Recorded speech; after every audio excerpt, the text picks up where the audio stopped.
இன்னைக்கு நம்ம சேனல்ல இந்த வீக்கெண்ட்ல ரிலீஸ் ஆகக்கூடிய ஸ்டார் படத்தோட ரிவ்யூ தான் பார்க்க போறோம். இந்த படத்துல லீட் ரோலா கவின் அவர்கள் நடிச்சிருக்காங்க. இந்த படத்தோட ட்ரைலர் என்னைக்கு ரிலீஸ் ஆச்சோ அன்னைக்கே இந்த படம் ஒரு நல்ல ஒரு ஃபீல் குட் மூவியாகவும் ஒரு இன்ஸ்பிரேஷனல் மூவியாகவும் இருக்கும் அப்படிங்கிறதுல எந்த ஒரு சந்தேகமே இல்லை அப்படின்றது தோணுச்சு. ஸோ அதை இந்த படம் பூர்த்தி பண்ணியிருக்கா அப்படிங்கிறத இந்த வீடியோவில் பார்ப்போம்.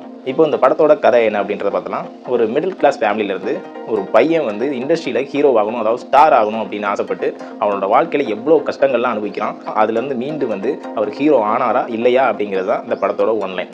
இந்த படத்தில் ஃபர்ஸ்ட் ஹாஃபை எடுத்துக்கிட்டிங்க அப்படின்னா ஒரு நார்மலான ஒரு ஸ்டோரி மாதிரி தான் போயிட்டுருக்கு. அது பெருசாக ஒரு கனெக்ட் ஆகிற மாதிரியான காட்சிகள் எதுவுமே இல்லை அப்படின்னு தான் சொல்லணும். செகண்ட் ஹாஃப் எடுத்துக்கிட்டிங்க அப்படின்னா அதுக்கு ஆப்போசிட்டாக கவின் அவரோட பெர்ஃபார்மன்ஸ்லையும் யுவன் சங்கர் ராஜா அவர்களோட பிஜிஎம்லையும் படம் தூக்கி கொடுத்துருச்சு அப்படின்னு சொல்லணும். ஸோ அந்தளவுக்கு தான் செகண்ட் ஹாஃப் ஒர்த்தாக இருந்தது. ஸோ அது மட்டும் இல்லாமல் கிளைமேக்ஸ் சூப்பராகவே இருந்தது. நான் இப்போ ரீசெண்டாக பார்த்த படங்களில் இந்த படத்தோட கிளைமேக்ஸ் எனக்கு ஒன் ஆஃப் த பெஸ்ட்டாக அமைஞ்சிருந்தது.